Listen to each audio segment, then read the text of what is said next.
Okay, so the last stream that we did, we were doing the campaign. We were doing all of Act 1, which is all that's currently available for Wolcen's free access, open access beta.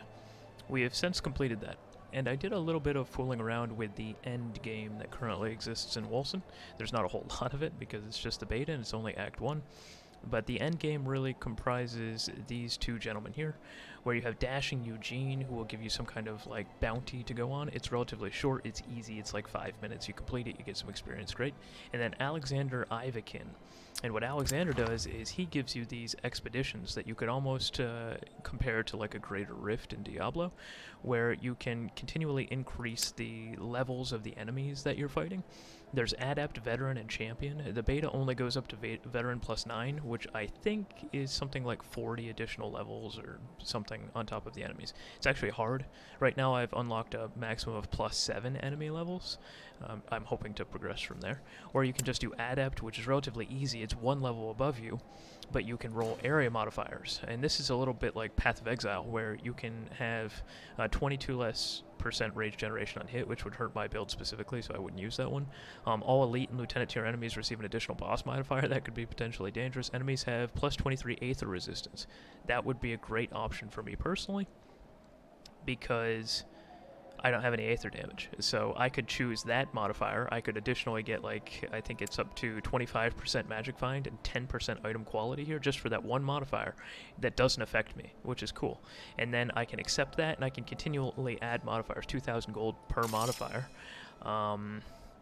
Enemies have a chance to explode on death. That's actually really annoying, but it's not particularly dangerous because I do a lot of range damage, so we can deal that too. Now we have 50% additional magic find and 20% additional item quality.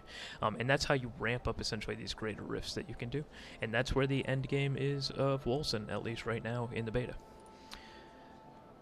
That's fine. Last time we were playing, I was playing a mage build, and I had a lot of fun with that. The mage was interesting. I think the mages in Wolcen are really fun to play. They have a really cool variety of spells that are very impactful and feel satisfying to use, but they seem a little underpowered.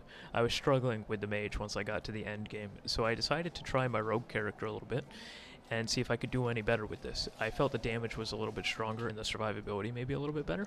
So I built this second character, got him up to level 20, completed the campaign with him, and this character is significantly more powerful than the mage character that I built, and I'm having a lot of fun with him, and I'm progressing into endgame with him.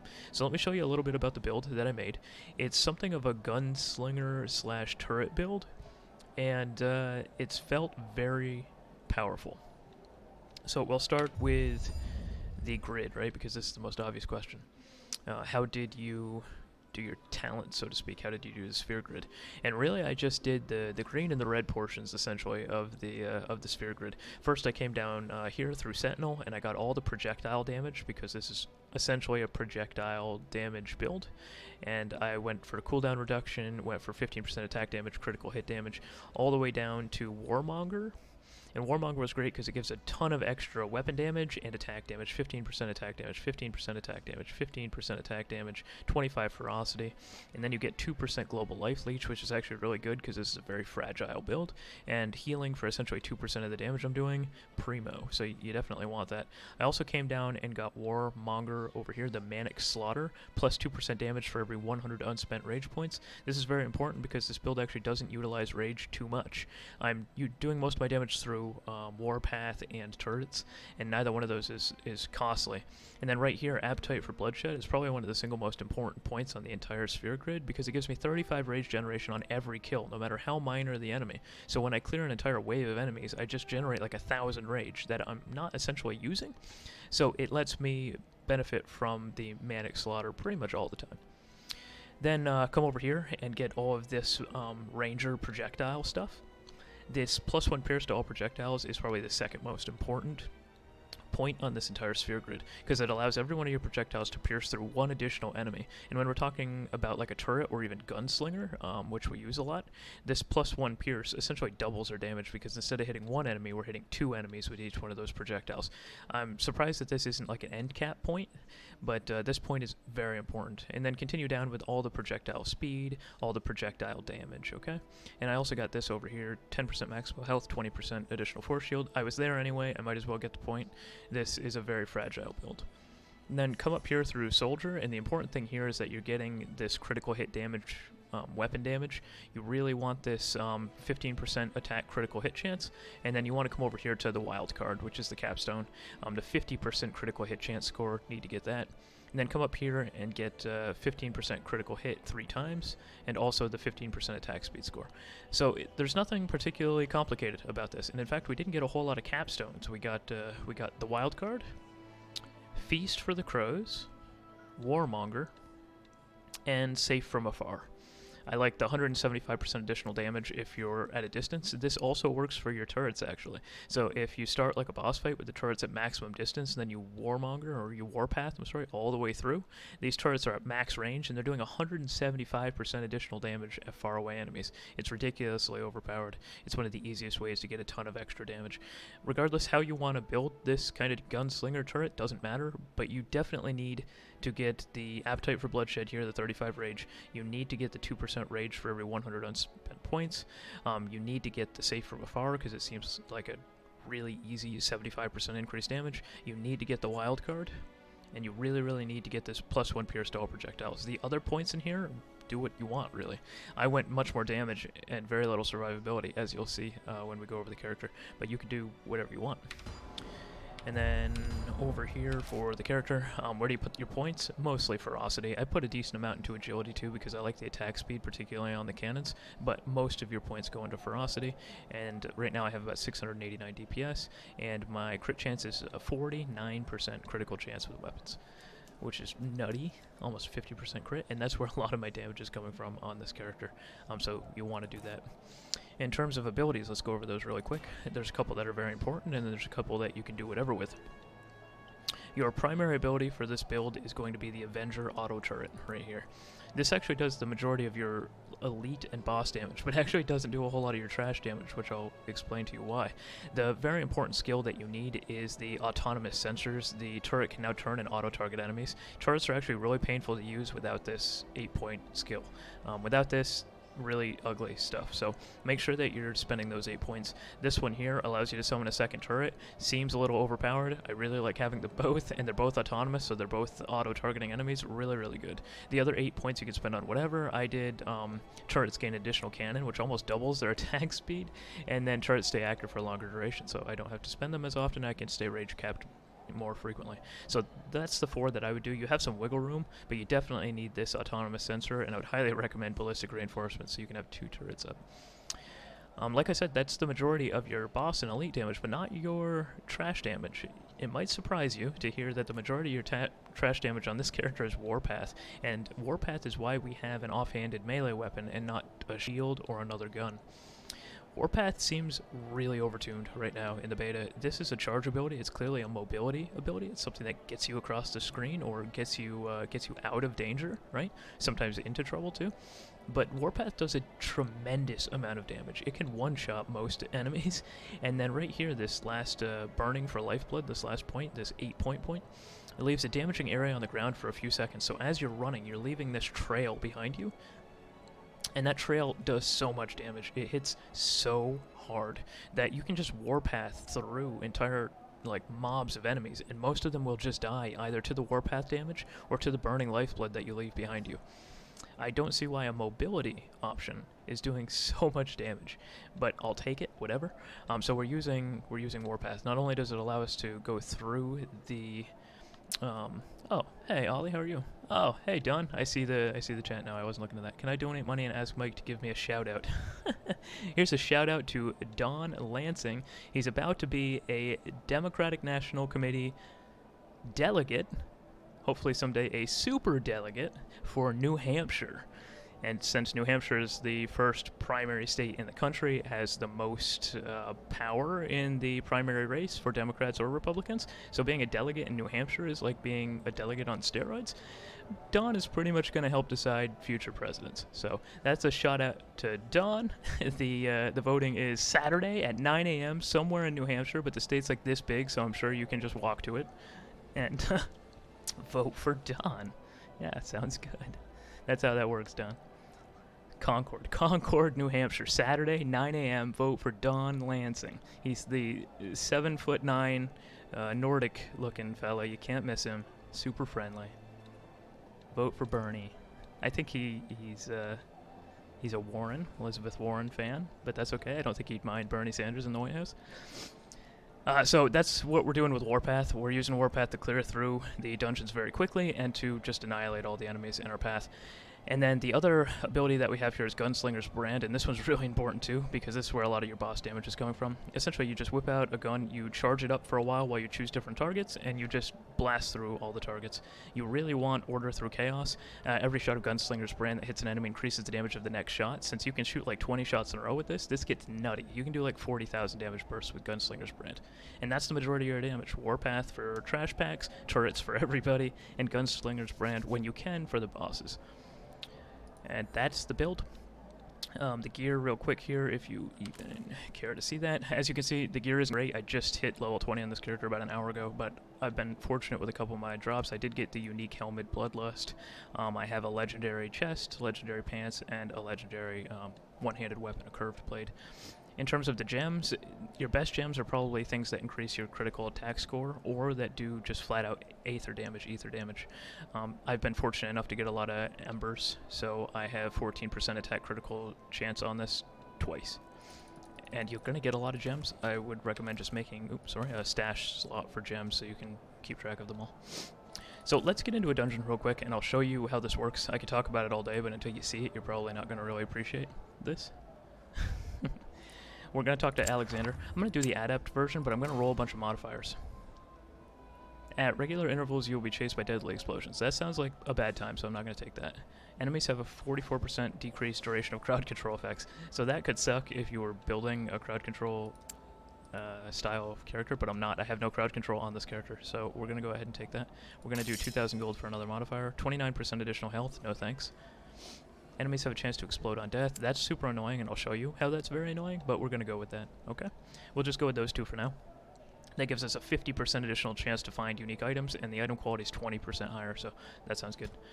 We're going to go ahead and start this up. It's going to create a portal, much like Diablo Greater Rift. We're just going to get in there and get her done. I'm going to accept the challenge. Alrighty, I'm going to shout, which gives me a huge attack speed buff, and we're going to try to find some enemies. Here's a bunch. As you can see, we're using Warpath to quickly get around the area, avoid enemies, and we're having our turrets do most of the damage to these enemies. They drop a ton of stuff that we mostly don't need. You might be wondering why I'm not picking up many things in this run. It's because at this point I don't need much of it. Gems I like to pick up, Anoraks sometimes I'll pick up. Of course, any unique or legendary items I will pick up. Those big circles on the ground don't normally occur. That's because we added that. When we made the dungeon. They're not super dangerous. They don't happen very quickly.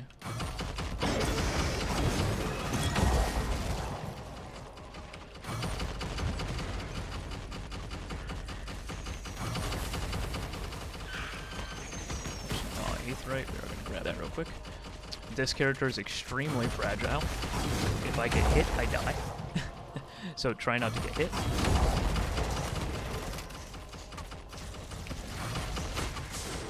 You can see how ridiculously quickly these things are dying. They're melting. Half the time they're dying off screen to Warpath or turrets that I just set and forget.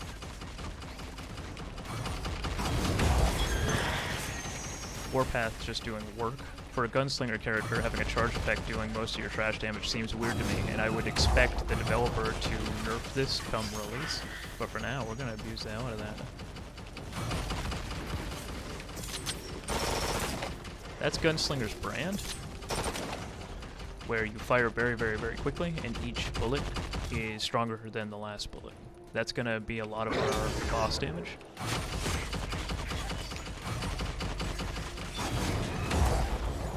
That was a 4,000 crit on that Warpath.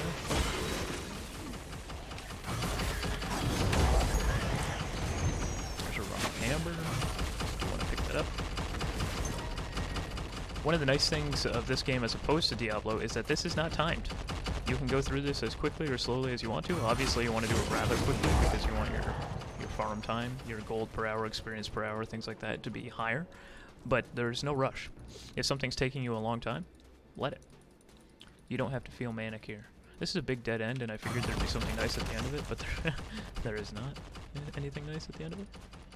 I do have another ability that I didn't explain earlier because it's not important to the spec, but right here, that's a grenade launcher that I have. It's called Havoc Orb. It's right down here. It actually does a lot of damage. It crits for like 4 or 5k, but it's very expensive in terms of rage. So I don't find too often a need for it. Almost any reason that I could use Havoc Orb, I could use another ability for instead. That was like a rare. That was an elite there, and it died pretty much instantly.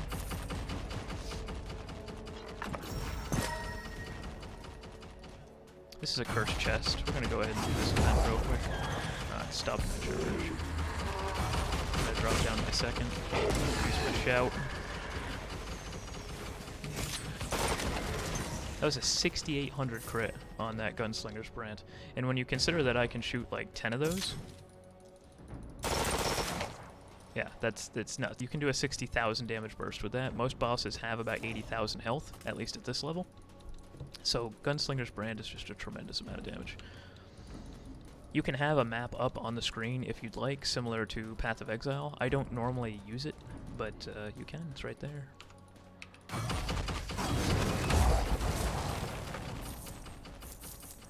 You guys have any questions?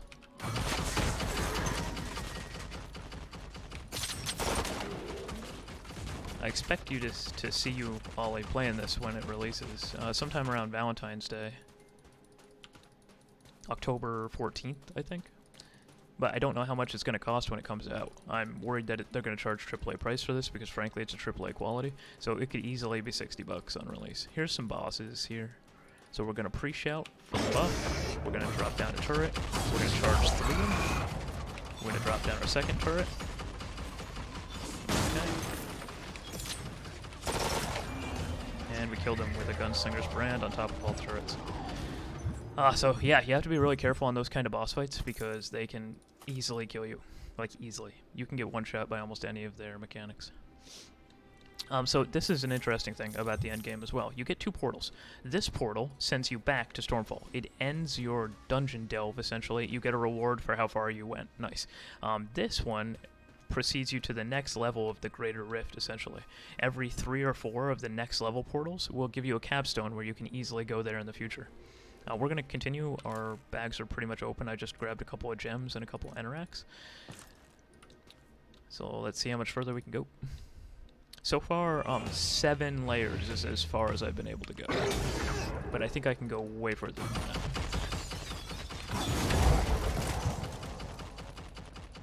Oh, look at this. Oh, this is weird. They're all dead. Spiders. Not my favorite thing. Oh, look at all these rare ones.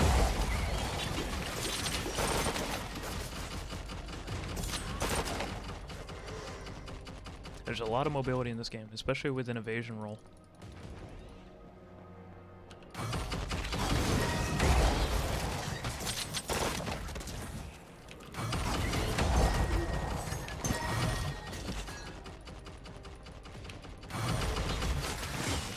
Oh, that's something I didn't show you guys before. You can actually pick up your turret and hold it, like Rambo. I'll show you that in a second here.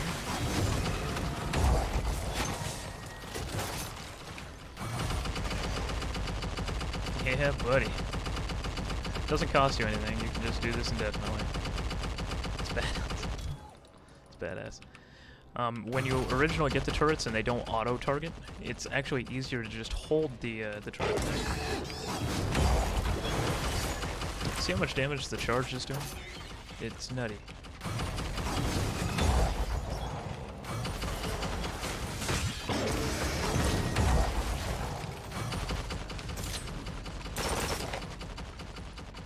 These buffs at the bottom are from the shout that we're using.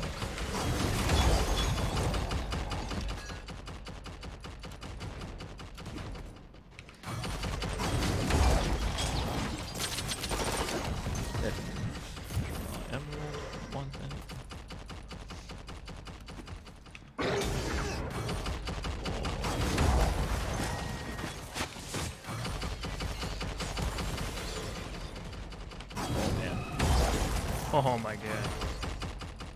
Yeah, that lifeblood trait on Warpath is doing work. I wish at the end of a dungeon I could see like what contribution my different abilities had in terms of overall damage or kills, because I feel like that charge ability would be a disproportionate amount.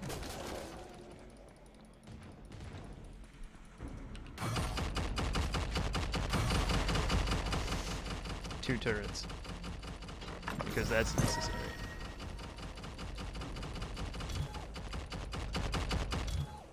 So this is a cursed shrine here, and there's an event associated with the cursed shrines. I'm not super thrilled with it so far. I hope they change it for the live release of the game. Essentially, I click on the shrine and I get an event where normally I just have to kill a bunch of enemies. I think with release there's going to be some more variable events, but that's all it is now. Kill a bunch of enemies. Now underneath my feet you can see a little buff. I have no idea what it does. You just kind of have to guess. I know some of them are attack speed, some of them are movement speed, some of them are critical damage. The buff lasts for about 20 seconds, and that's what a shrine does. So there's a cursed shrine, you click it, you get an event. I can't go down there. And then you get a buff for some amount of time. But the 20 seconds isn't enough. You'll see it probably disappear from me here shortly. I feel like it should be at least 60. And you have no real indication what the buff is. There's no square anywhere on my screen that I can mouse over and I can say, oh hey, what is this effect that I have on me? So I'm hoping for the release of the game, not only do they extend the duration of these buffs, but they make it a little bit more transparent what the buffs are, what they're doing, how they work. As you can see, we took the wrong way here. I'll pick up these NRX. And we lost a bunch of time. It's not timed, but still, it's just a pain in the butt.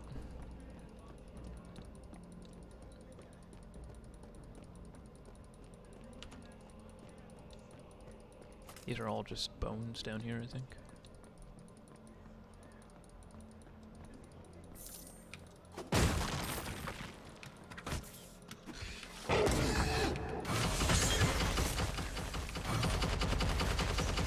This is fairly narrow, so I don't want to go through here while these things are exploding.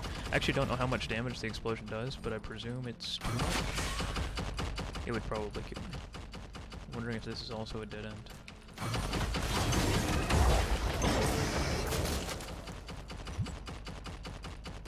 It is. Oof. You might be wondering what the Anoraks are. Those are just skills. Like a tier of Ethiol, a mass of ice forms above your enemies. After a short delay, it falls from the sky for huge damage. Any character can learn any skill in this game. There's not classes per se, where like at the beginning of the game you choose, I'm going to play a mage, or I'm going to play a roguey character. You just make a character, and then you build whatever you want. With the sphere grid, you can make any kind of combination, hybridize, you can play a pure warrior, you can play a pure ranger, you can do whatever you'd like. And then in terms of these abilities, which just drop, you just loot them. Here's another one, Arrow's Wall, Phantom Blade. You can just pick up the skills and learn them, and over time, as you use them, you master them. And can change how they function, and make them much more powerful.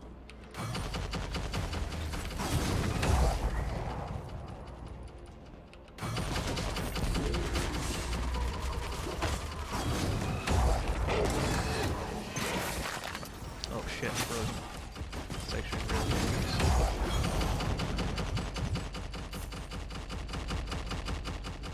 A bunch more Anoraks. This one's consuming embers. That's a fireball. Havoc orb we actually use on this character somewhat.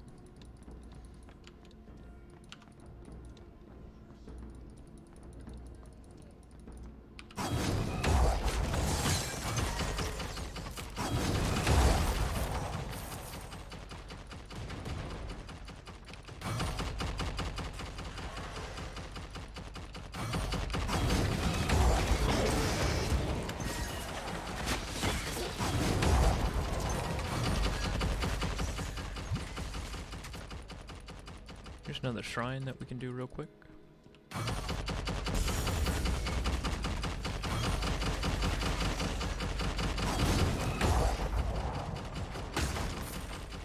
Traffic back here. Yeah, I think my turret's killed just about everything. We got a gem, raw sapphire. We got another ability.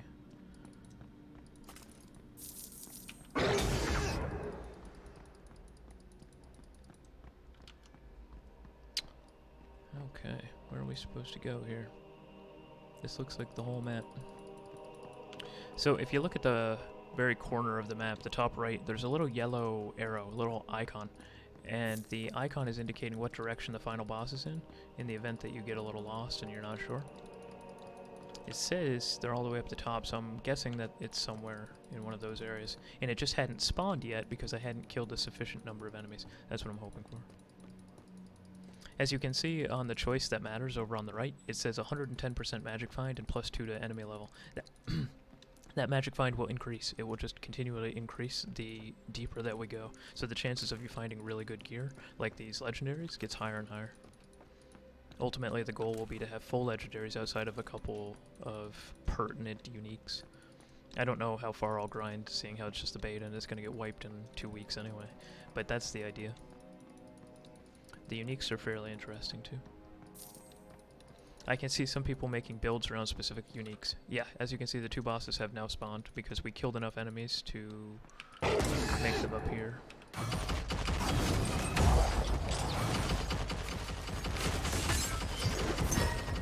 Killed them both. They dropped a lot of nice stuff, but nothing I really want to pick up. I'm gonna do one more level here. Should be shorter this time. Hopefully we get a better map. That one took a little long. Now we have plus 115% to magic find.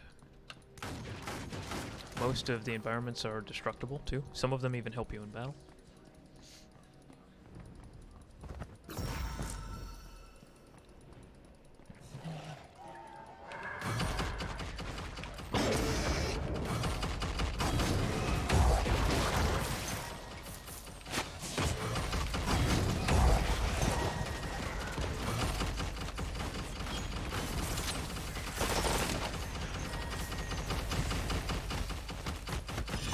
Oh shit. Okay, I wasn't paying attention to the poison that was on the ground after that enemy died. And I went down. So you can die 3 times before you lose, essentially. And lose your progress in the delve. I should pay more attention though. This is a very fragile character, I can very easily die.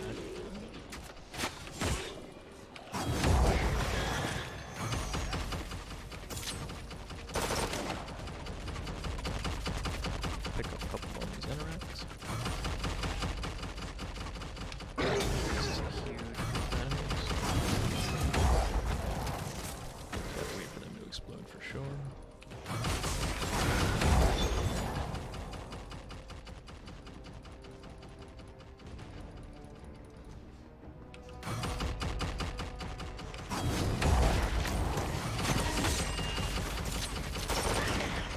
Killed them. So this is the poison on the ground that I ran into last time. I have to wait for it to dissipate.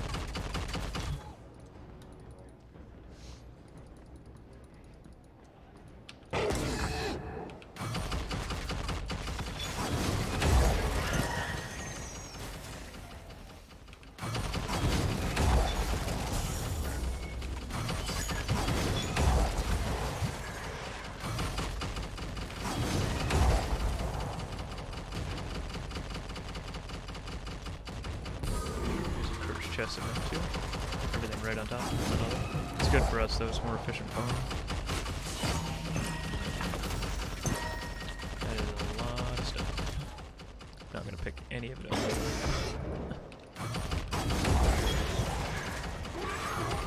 These guys are actually extremely dangerous. So you have to be careful, they can leap, they can one-shot. The animation on this charge ability is baller. Yeah, I love the animation, I love the sound. The shockwave at the end, here I'll show you. Boom, you see that shockwave? That's actually a talent that I put onto the ability. Oops, what did I just do? I see. I wanted to put Sovereign Shout there, and Gunslinger's Brand here. Yeah, so for Warpath, it is this one. Creates a damage-dealing shockwave at the end of the charge, overwhelming impact. So a lot of the animations change based on what kind of like perks you have on the skill, which is really neat. Gunslinger's Brand does the same thing. I don't know if you could see right there, because it's hard to because I'm killing things so fast. But my rage generation on kill is humongous. You see how I'm at 976 rage right down here, out of 1,000? and I'm pretty much always capped because I'm getting at least 35 rage every time I kill something. Show details. I think there's a rage on hit. Yeah, amount of rage I generate every time I hit an enemy, 87.5, but I also have like rage on kill too, right here. Rage on kill, 52.5 rage I'm generating every time I kill something. So my rage is always like absolutely maximum. And that's giving me a bunch of extra damage through that talent point I took. And it allows me to just do it. See my rage just flying? I'm not even doing anything, I'm just running around. And my rage goes all the way up to 100 and then stays there, because my turret... Ooh. Odella's March. I got a unique. My turret is just generating a ton of rage for me. Let's see what this is. Uniques do not drop very often. So this is a bruiser unique, so I'm going to equip it right away, because I'm using all bruiser gear anyway. Gives me 110 health, 18 all resistances. My other ones were just giving me 47 all resistances, so this is a much tankier item. 19% material damage, so my gunshots. 8% movement speed, yes.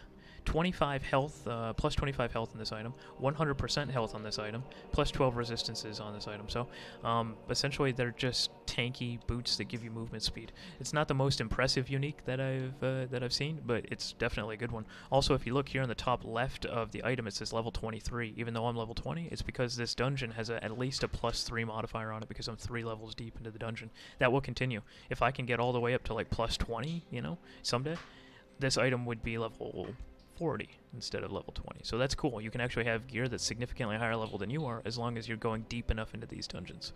So that's a really nice unique. Glad I found that. Very tanky. 8% movement speed. I'll take it. That's cool. Alright, let's get a little bit of rage so we can drop a turret. That's another reason I use that battle shout ability. It's for snap rage at the beginning of encounters when I might not have any. So I think this is where the bosses are going to spawn, but they haven't spawned yet because I haven't hunted down enough enemies.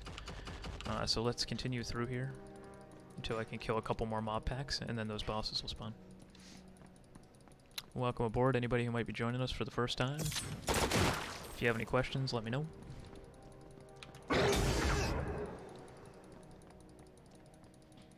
There should be some enemies in this ring, yeah.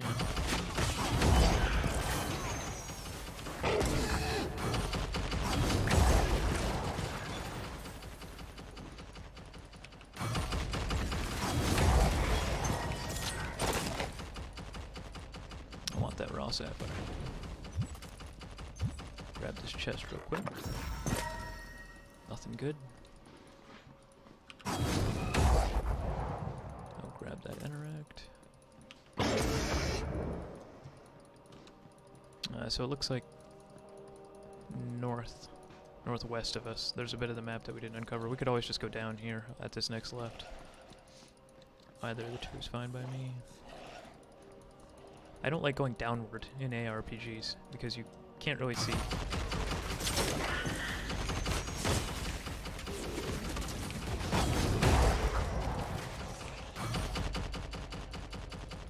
It's the direction I like going in the least. I know it might be a minor thing, but still.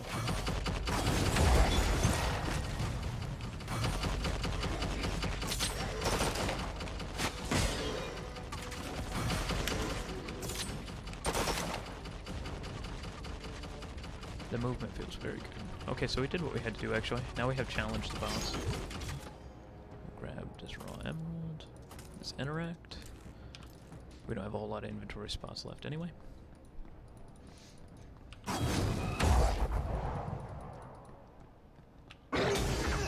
Just use my shout to keep my rage up while I go. So one of the things that the developers just released in their last update video is female avatars. So you'll be able to make a female character with the live release. Right now, in the beta, you cannot. There's only male options. But you can play a female on February 14th. Let's see what bosses we got here. 2 of those. Alright.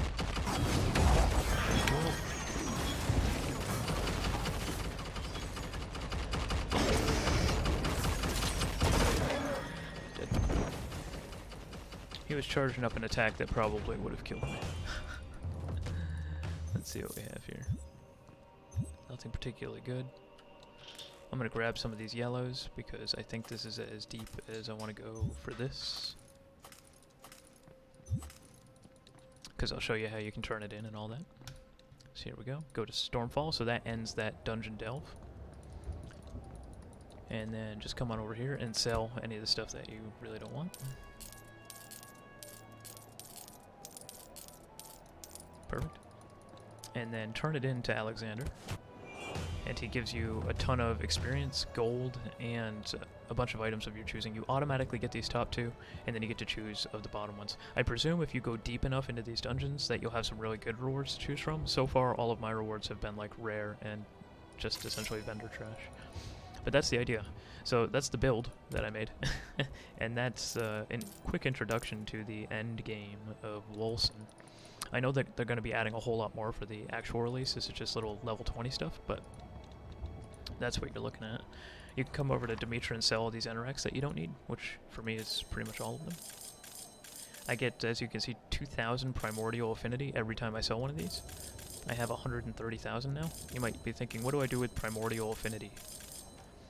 Because that's not super well explained. There are two things you can do with primordial affinity. The first, and perhaps most obvious, is right over here. You can reset all your passes for 2,000 affinity. So essentially this tree right here, you can reset your talent tree for 2,000 of them. So essentially like one Eneract worth of primordial affinity. I don't think that that cost is final. I think it's artificially low for testing purposes because this is a beta. But you can reset your whole talent tree with primordial affinity, which is cool. This outside ring will be present at release, but it isn't now. It's blacked out for us now. And then the other thing you can do with primordial affinity, much better used, is to level up skills that you have. So a lot of the skills that I use most often are all level 20. But say, for example, this Wrath of Bafeth ability. It's a whip that you can whip around. It's kind of cool. I just don't have a whole lot of use for it in my current build. I can level this from 18 to 19 for 34,000 primordial affinity. So it's a bit of a catch-up mechanic. If you find a new ability, a new Eneract, and you go, oh man, that's sweet, I really want to incorporate that in my build, but I don't want to spend all the time to level it up, you can power level it with all the primordial affinity that you've accrued. For gold, what do you do with gold? What's the gold sink? The biggest gold sink appears to be these area modifiers. It's only 2,000 gold now. I also think that's artificially low for testing purposes. I think with the actual live version of the game, much like empowering a greater rift in Diablo, that it's going to get very expensive to empower all these rifts. And gold's how you do that. And then last, but certainly not least, storage space. 300,000 gold to unlock another stash space. I think that's going to be a big gold sink too in the live version of the game. I've only gotten 2 stash spaces unlocked so far. So, Tommy! How you doing, Tom? What's up?